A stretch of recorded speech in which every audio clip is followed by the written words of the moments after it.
Hello, knowledge seekers. In this episode of 20-Minute Books, we delve into Chaos Under Heaven by Josh Rogin, a riveting account that chronicles the tumultuous approach of the Trump administration towards China. Published in 2021, this book provides an in-depth look at the intense negotiations and internal debates that shaped United States foreign policy during an era of increasing geopolitical tension with China. Rogin, a veteran journalist with over 15 years of experience reporting on China, foreign policy, and international politics, shares insights drawn from his work with prominent publications such as Congressional Quarterly, Foreign Policy, The Daily Beast, Bloomberg View, and The Washington Post. His expertise grants readers an unparalleled view into the complexities of America's relationship with the Chinese state and the evolving challenges it presents to U.S. policymakers. This book is an essential read for policy wonks and news junkies alike, as well as anyone with a keen interest in world affairs and the intricate dance of diplomacy. Join us as we unpack the chaos and contemplation within one of the most critical foreign policy issues of our time.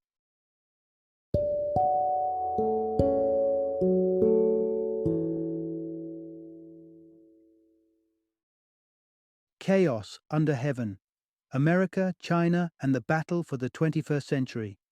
Introduction. Navigating the complexities of a rising China.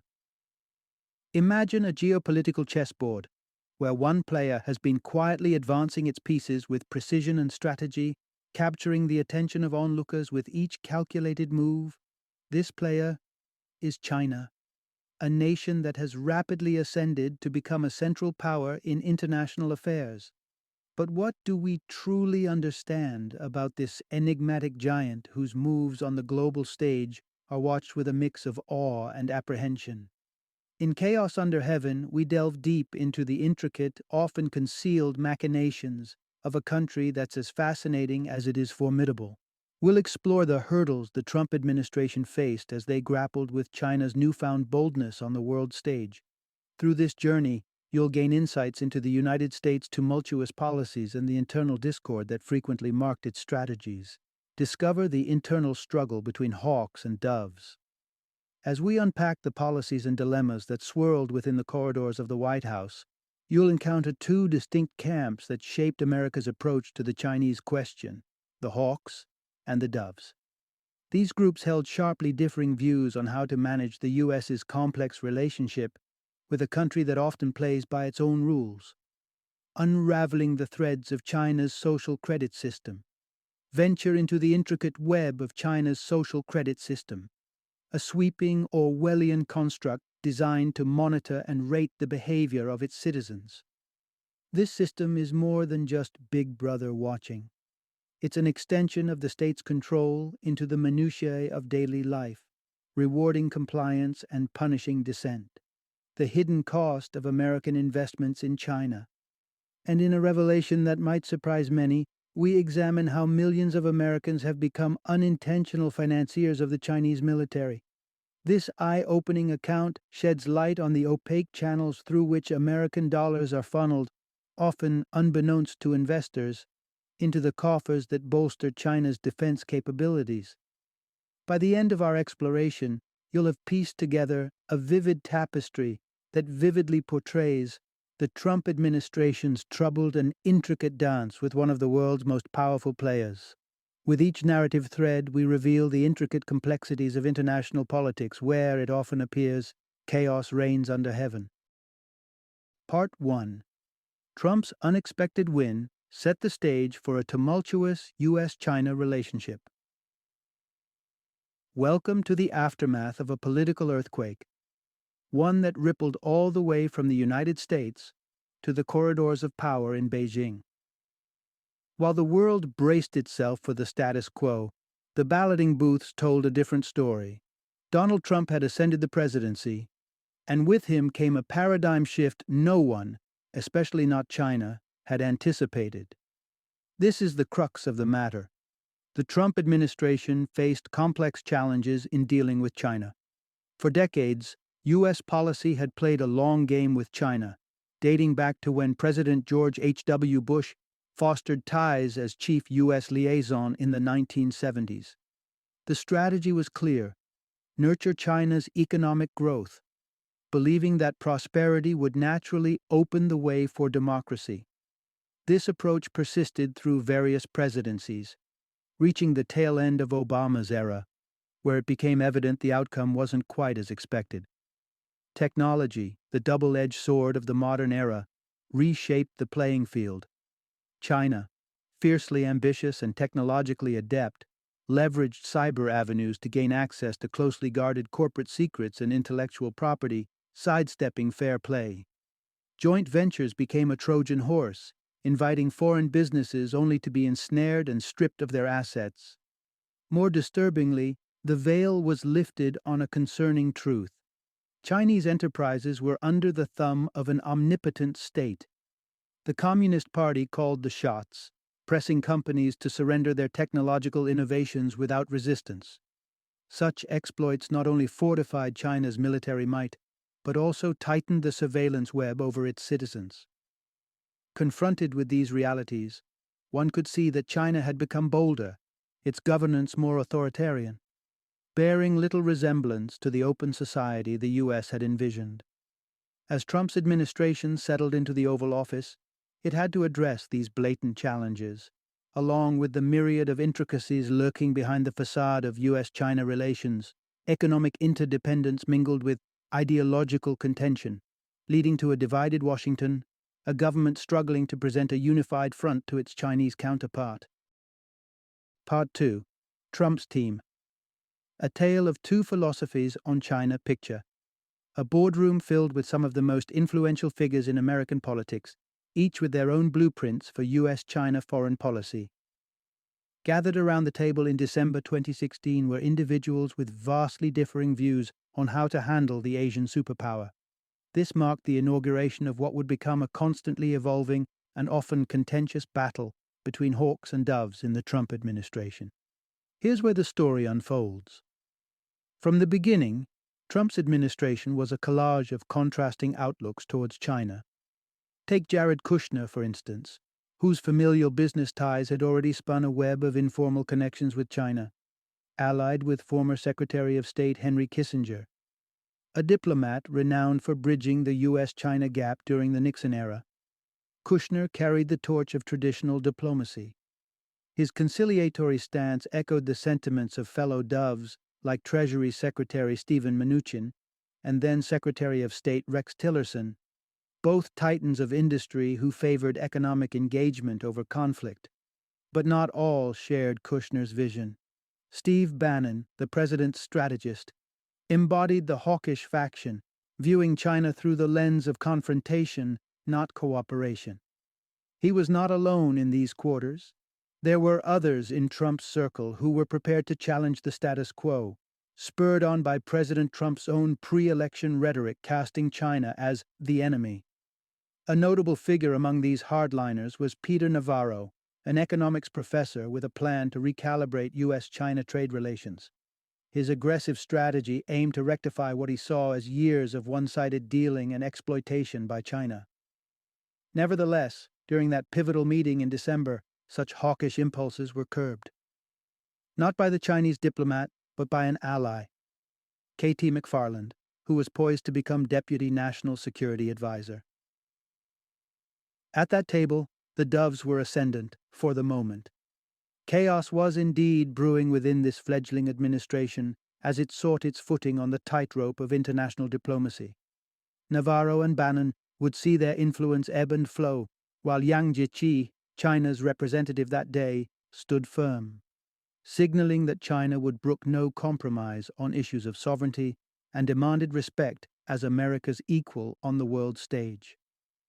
This introductory clash set the tone for an administration defined by its push and pull, a microcosm of the larger geopolitical tension between two world powers attempting to navigate their shared future.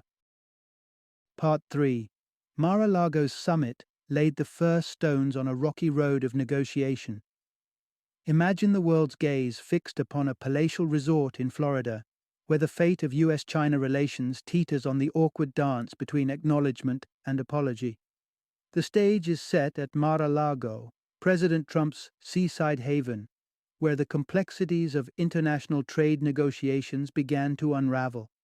Here's the crux of the story. Xi Jinping's visit to Mar-a-Lago was the prologue to a series of intense and drawn-out trade talks. Drama underscored the lead-up to this high-stakes rendezvous. Trump had ruffled feathers in Beijing by taking a phone call from Taiwan's president, a symbol of affirmation to a region viewed by China as a prodigal territory. Was Trump making a bold political statement, or was it simply a diplomatic misstep? Theories varied, but the result necessitated a concentrated effort to mend fences and pave the way for Xi to engage in discussions on American soil. Finally, the olive branch was extended. Kushner, with help from Ambassador Cui, orchestrated a mea culpa between Trump and Xi, smoothing over the Taiwan incident and setting the stage for a diplomatic ballet at Mar-a-Lago. Bannon and his cohort of hawks watched with consternation. Taiwan, in their view, was a strategic pawn, now seemingly squandered in a premature gesture of goodwill. Echoing this sentiment was National Security Advisor John Bolton, who, alongside a concerned Republican senator, suggested that Trump was willing to forsake long-standing U.S. support for Taiwan and Tibet's autonomy, territories traditionally under American protection. The message from Trump to his advisors was unambiguous. I never want to hear from you about Taiwan, Hong Kong, or the Uyghurs. The implication was clear. These sensitive issues were not to obstruct the path to negotiation. Post-summit, the air at Mar-a-Lago hummed with talk of a blossoming friendship. Tariffs were off the tempting buffet of reprisals. It appeared, much to the chagrin of the hawks, that the threat of an all-out trade war had been averted. Trump distanced himself from labeling China a currency manipulator, much to the delight of Beijing and the dismay of hawkish advocates like Navarro. Instead, the two nations embarked on a 100-day, comprehensive economic dialogue, a framework of cooperation mirroring past endeavors under the Obama administration. Skeptical onlookers from the hawkish camp viewed this as merely a rehashing of ineffective strategies, confident that when talks crumbled, their moment to assert a harder line against China would arise. Part 4. The U.S.-China relationship, a pendulum swung by trade talks. In this intricate dance of diplomacy, President Trump regarded Xi Jinping not merely as a head of state, but as the chief executive at the helm of China Inc. The camaraderie fostered during their meeting at Mar-a-Lago, in Trump's eyes, was a leap towards a lucrative handshake between giants. But was this friendship more mirage than reality? Here's what you need to know. The U.S.'s approach to China was as changeable as the tides, swinging to the rhythm of ongoing trade negotiations. Despite the apparent bonhomie post-Mar-a-Lago, warnings from the National Security Council had cast long shadows, cautioning Trump against being lulled by Xi's overtures. Yet Trump, with his eye on a deal, continued to warm to the idea of Xi as an ally, a friend, even as late as 2019, in spite of China's persistent aversion to making any real concessions. The anticipated collaboration had fizzled out, and the hawks seized their chance. Armed with authorization for a 301 investigation, they sought to shine a spotlight on China's transgressions, linking them to national security concerns. Matt Pottinger, whose credentials included military service, expertise in Chinese studies, and proficiency in Mandarin, was entrusted to scrutinize China's trade practices and their potential threat to the United States. The investigation was a meticulous process, yet it birthed friction within Trump's circle as it trudged on. While all could agree that China's actions, from intellectual property theft to territorial claims in the South China Sea, were egregious, consensus on the appropriate response was elusive. Measures like tariffs on Chinese imports polarized opinions. Some officials rallied for them, others, like Tillerson and Mattis, advised caution. Trump's term was a barometer of these fluctuating dynamics. When negotiations stuttered, the hawk's stern voices resonated in his ears, advocating for hard-lined measures. In contrast, during times of détente, such as Trump's visit to Beijing in November 2017, The rhetoric softened, the doves ascended, and Xi was yet again a friend. Astute in his understanding of Trump's vacillations, Xi played his cards with deft subtlety. He knew the power of personal outreach, aware that tokens of friendship could dissipate tensions that could otherwise escalate into economic showdowns. The U.S.-China policy, thus, remained as unpredictable as the outcome of the trade talks themselves, with friendship at one end and tariffs at the other, waiting for the next move in a high-stakes game of geopolitical chess. Part 5. Unveiling the harsh realities of China's human rights abuses. As 2018 rolled into 2019, the curtains were slowly being drawn back on a stage that the Chinese Communist Party had kept shrouded from the world's view. Through a meticulously curated facade of censorship and propaganda, details about China's treatment of ethnic minorities were largely kept out of the international spotlight. This brings us to a vital unfolding chapter. The world was starting to bear witness to the full scope of China's human rights violations.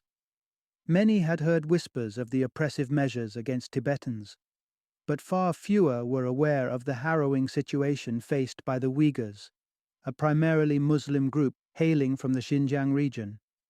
Here, the Chinese government implemented draconian laws to suppress religious and cultural practices, eroding ethnic identities in favor of a party-sanctioned Han Chinese-dominated society. Neighbors became watchdogs, scrutinizing each other for signs of disobedience, anything from sporting a long beard to skipping pork dishes. In its most draconian move, the Chinese regime herded those it deemed problematic into what was euphemistically called internment camps. Here, the Uyghurs were subject to a grueling regimen of forced Mandarin lessons and indoctrination. Such was the tight grip of surveillance that even a step out of line could mean prolonged separation from loved ones. Chinese officials treated discussions about Xinjiang and Tibet with a staunchly non-negotiable stance. American diplomats visiting China were often met with choreographed testimonials from reformed detainees who sang praises of Xi Jinping. Despite these realities, President Trump appeared willing to sideline human rights discussions. John Bolton recounts that during the G20 summit in Osaka in 2019, Trump commended Xi, endorsing the establishment of internment camps as the right thing to do. However, cracks began to form in this facade of silence. Word of the camp's grim conditions started to permeate the world's consciousness, brought to light by individuals like Vera Zhou. This University of Washington student bravely shared her ordeal of nearly 2 years in one of these so-called re-education centers, a plight that unfolded simply because she accessed her college's VPN while visiting her parents in Xinjiang. Zhou's liberation by the U.S. State Department and her subsequent defiance against the Chinese authorities' directives propelled her story into the American public eye. Her testimony rattled U.S. society, galvanizing bipartisan repulsion and invigorating the hawks within Trump's administration, who were increasingly dismayed by the leniency being shown towards China's internal repression. Part 6. China's web of global clout weaves through organizations and institutions. The dragon's reach is long, with its tendrils enveloping institutions, shaping narratives, and swaying agendas on an international scale. During the Trump administration, revelations began to surface, drawing back the curtain on the breadth of China's influence across the world. The driving force behind this expansive influence is the Chinese Communist Party's unwavering objective: to bolster China's stature and sway on a global canvas by nearly any means. Here's the essence of it. China has crafted a sophisticated network designed to amplify its global influence.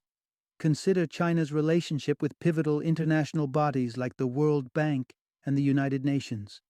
The ascendancy of Chinese officials to leadership positions in over 15 UN agencies is more than a symbolic power play. Their tenure has seen key policy shifts aligning with Beijing's vision.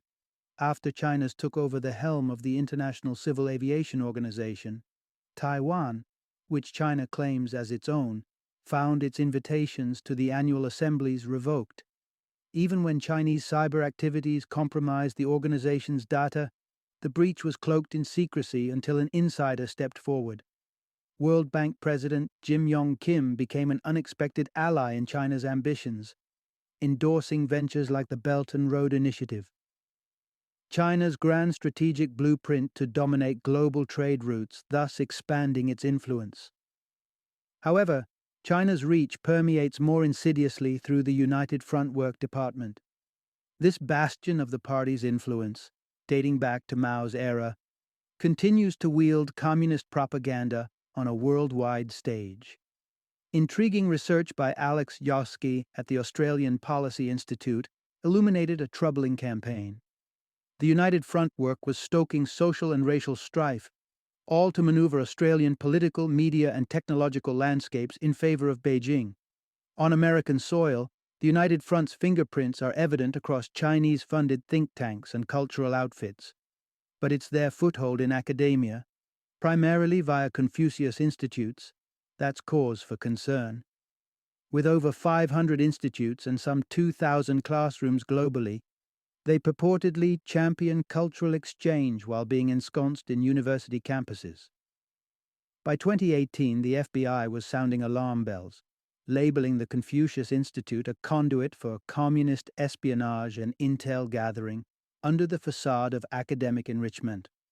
Warnings were issued to protect educational research from China's watchful eye. Despite this, around 60 Confucius Institutes continue their operations across the United States, embedding themselves within the fabric of academia and continuing China's quest for global ascendancy. Part 7. China's unchecked ascent in 2019 raised concerns with limited response. As 2019 dawned, the alarm bells were ringing louder. China's transgressions, both within its borders and on the international stage, were too glaring to overlook. Even as a trade deal with the US remained elusive, high-ranking officials like Vice President Mike Pence began to voice their concerns about China's intimidatory tactics more openly. During a 2018 address, Pence leveled criticisms at China's global influence efforts, particularly the nefarious United Workfront operations. The rhetoric escalated further when he highlighted instances of anti-Trump propaganda being seeded into U.S. media outlets by Beijing. These developments fueled speculations that a new kind of Cold War might be on the horizon, this time centered on dominance in the high-tech arena. Here's the heart of the issue. As China's assertiveness surged in 2019, attempts to curtail its expanding influence were sporadic and floundering. The surprise arrest of Huawei CFO Meng Wanzhou by the U.S. Department of Justice at the end of 2018 was a jolt to the system. Accused of breaching sanctions with Iran, she became the centerpiece of a larger narrative. Could companies like Huawei, tethered to the commands of the Chinese Communist Party, be trusted? Rapidly, the consensus was crystallizing around a firm no, nudging President Trump to temporarily blacklist Huawei and drag the telecom giant onto the trade negotiation table. But then, in a perplexing volte-face during a dinner with Xi at the G20 summit in Osaka, Trump reversed the ban, leaving the administration's hawks baffled. Meanwhile, the pro-democracy protests swelling in Hong Kong presented an inescapable predicament. Yet, despite the demonstrators' quest for liberty from an overbearing China, Trump withheld any pronouncements of support. The tantalizing prospect of a trade agreement appeared to mute the American administration's potential criticisms. In a similar vein, corporations towing the line on China's volatile sensitivities about Hong Kong and Taiwan's autonomy faced Beijing's ire. An illustrative case was the backlash faced by Daryl Morey, manager of the NBA's Houston Rockets, whose pro-Hong Kong protest retweet prompted a ferocious response from China. The subsequent ramifications for the NBA could have been financially catastrophic. The tweet was retracted, apologies were issued, and tempests temporarily calmed. These events painted a vivid picture of China's omnipresence and power, a sovereignty extended well beyond the confines of its geographical frontiers, capable of dictating the actions of entities and corporations worldwide. Part 8. China's tight grip on COVID information mirrors its history of obfuscation. As the world welcomed a new decade, President Trump basked in the fresh afterglow of a hard-fought trade triumph with China, the Phase 1 trade deal. Described as a tentative truce in a long drawn-out trade skirmish, it was hailed as a landmark moment. But the jubilation was short-lived, as whispers of a strange, virulent sickness in China started drifting across the Pacific. The pivotal message is this. The initial phase of the COVID-19 outbreak spotlighted the Chinese Communist Party's ingrained habit of stifling information. It was almost theatrical. As the ink dried on the Phase 1 deal, the U.S. National Security Council found itself wrestling with reports of an enigmatic illness emanating from China, the seriousness of which was yet to surface. The Chinese officials' nonchalant silence on the matter as they departed U.S. soil was the prelude to a pattern of obfuscation that would soon envelop the globe. Beijing began to spin a narrative of containment, pointing fingers at a Wuhan seafood market as the pandemic's ground zero, yet swiftly sanitized the site before comprehensive probes could commence. This raised eyebrows. Added to the mix was the proximity of the Wuhan Institute of Virology, WIV, a stone's throw away from the market and a hub for coronavirus research. The plot thickened with revelations that one of the coronaviruses studied at the WIV bore a 96% genetic match to COVID-19. Had a gain-of-function experiment, a contentious scientific method aimed at comprehending a virus's potential human impact by enhancing its infectiousness, accidentally facilitated a leap to humans? Speculation abounded, but concrete answers were elusive, shrouded by China's swift gagging of whistleblowing voices within its scientific community. Beijing continued to project an air of nonchalance, underestimating the coronavirus threat, a stance that President Trump echoed in those nascent and uncertain months. As the virus crept across borders and oceans, transforming into a pandemic of unimaginable scale, the world was left to grapple with a health crisis compounded by China's penchant for secrecy, an echo of its long-standing tradition of information suppression. Part 9. Entangled Economies, the Quandary of U.S.-China Financial Relations. As the sands of the 2020 election sifted through the political hourglass, President Trump unveiled his bare-knuckle stance toward Xi Jinping, casting off any flickers of diplomatic rapport. The pandemic's relentless grip squeezed economies worldwide, and yet, amidst such turmoil, China was wielding its aid like a geopolitical cudgel, seeking compliance on contentious issues like Taiwan and Hong Kong in exchange for aid such as medical supplies. Amidst the election fervor, Trump's rhetoric grew incendiary, with the phrase "China virus" becoming a charged refrain in his speeches. Unleashing his band of hawks, he ratcheted up sanctions, decried human rights abuses, and played the tough line he had long flirted with. However, robust economic ties between the U.S. and China remained a reality, resilient to the tides of political bluster. Herein lies the central theme. For the United States, dealing with China is a layered, intricate challenge, not least because of profound financial interdependencies. American dollars, in vast sums, have streamed into Chinese ventures. Such capital flows persist unfazed, sidestepping the rigorous probes U.S. listings demand and that many Chinese firms elude. Entities like MSCI, the major index provider, are conduits in this financial exchange, guiding investments from the Federal Retirement Thrift Investment Board, overseeing funds of 5 million U.S. federal employees into the Chinese market. Thus, an array of American investors, veterans among them, find themselves financially tethered to Chinese firms, some of which, like Hikvision, are complicit in human rights violations, including the surveillance and oppression of Uyghurs. Further, companies like the Aviation Industry Corporation of China craft missiles for China's military, raising the bizarre possibility of Americans indirectly financing weaponry potentially aimed at themselves. The irony of such investments, did not escape lawmakers' notice in 2019. Senator Marco Rubio led an effort to demand better accountability from MSCI and the Federal Retirement Board, though his calls for reform hit a wall. The issue escalated to Trump himself, only to be subdued by Secretary Mnuchin's cautions against market disruptions and reputational damage to MSCI. China's State Administration of Foreign Exchange, boasting a war chest of $3 trillion in U.S. investments, underscores the complexity of disentangling the two nations' economies. As long as such funds buoy the CCP, America's bargaining power remains constrained. Any attempts to alter the status quo, whether through tariffs, sanctions, or hardline policies, must reckon with the dense, often invisible web of connections binding the U.S. and China, a paradigm that future administrations will grapple with as they navigate the turbulent waters of international finance and diplomacy. Final summary.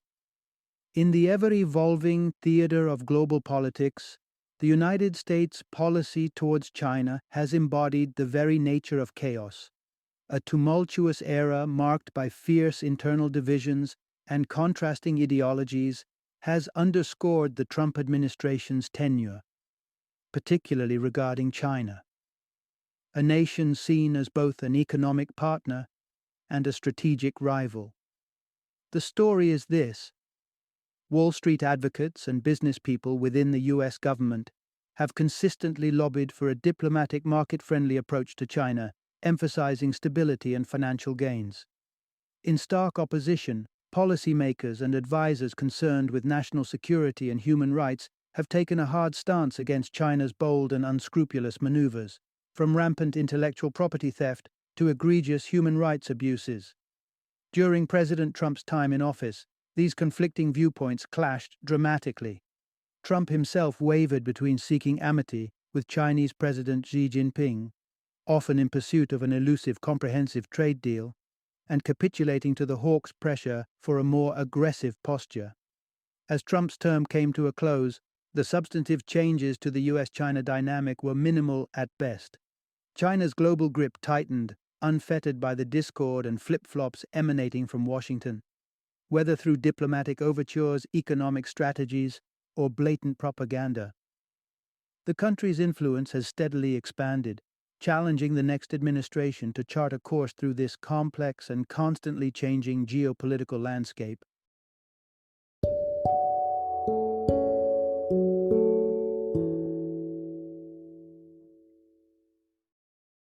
Thank you for joining me today on this journey of learning and discovery as we explored the insights of another thought-provoking book in our growing library of knowledge. If you've enjoyed our time together, please take a moment to follow our podcast, give us a 5-star rating, and share 20-minute books with other knowledge seekers. Your support truly means a lot. Don't forget to join me again in the next episode, where we will delve into another enriching book.